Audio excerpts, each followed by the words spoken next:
সুনামগঞ্জে সাবেক পরিকল্পনা মন্ত্রীর ফাঁসির দাবিতে বিক্ষোভ মিছিল ও ভোলায় ৯ দফা দাবিতে চাকরিচ্যুত বিডিআর সদস্যদের মানববন্ধন সহ সারা দেশের প্রতিনিধিদের পাঠানো বিভিন্ন খবর নিয়ে দেখুন সিরাজুমনির শুভর ডেস্ক রিপোর্ট। সাবেক পরিকল্পনা মন্ত্রী এম এ মান্নানের ফাঁসির দাবিতে সুনামগঞ্জে বিএনপির বিক্ষোভ মিছিল হয়েছে।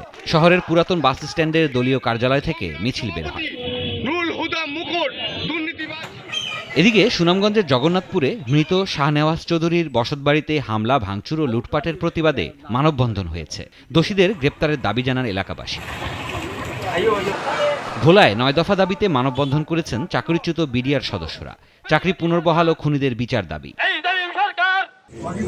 কক্সবাজার সদরের চৌফলদন্ডিতে যৌথ বাহিনীর অভিযানে বিপুল পরিমাণ অস্ত্র উদ্ধার।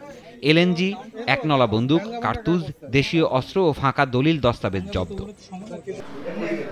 নীলফামারীর সৈয়দপুরে প্রতারণা করে দোকান দখলে নেওয়ার অভিযোগ উঠেছে পলাতক আওয়ামী লীগ নেতা মাসুদুর রহমান লেলিনের বিরুদ্ধে।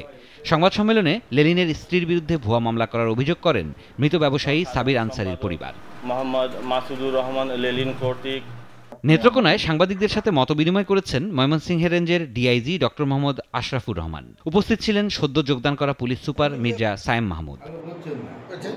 সকল নারী কর্মজীবী নারী, এই স্লোগানকে সামনে রেখে ময়মনসিংহের ভালুকায় বাংলাদেশের অভ্যন্তরীণ অভিবাসী শ্রমিকদের শোভন কাজ ও সামাজিক সুরক্ষা ব্যবস্থা সম্প্রসারণে অবহিতকরণ সভা অনুষ্ঠিত হয়েছে। কুষ্টিয়ায় বৈষম্য বিরোধী ছাত্র আন্দোলনের সময় হত্যাচেষ্টা মামলায় কাউন্সিলর সহ ৬ আসামির জামিন বাতিলের দাবিতে আদালত চত্বরে বিক্ষোভ মিছিল ও মানববন্ধন করেছে ছাত্র জনতা। সিরাজুমনির শুভ, নাগরিক। ২৫০টিরও বেশি ডিজাইন অপশন নিয়ে ওয়ালটন স্মার্ট ফ্রিজ, বোঝে আপনার প্রয়োজন।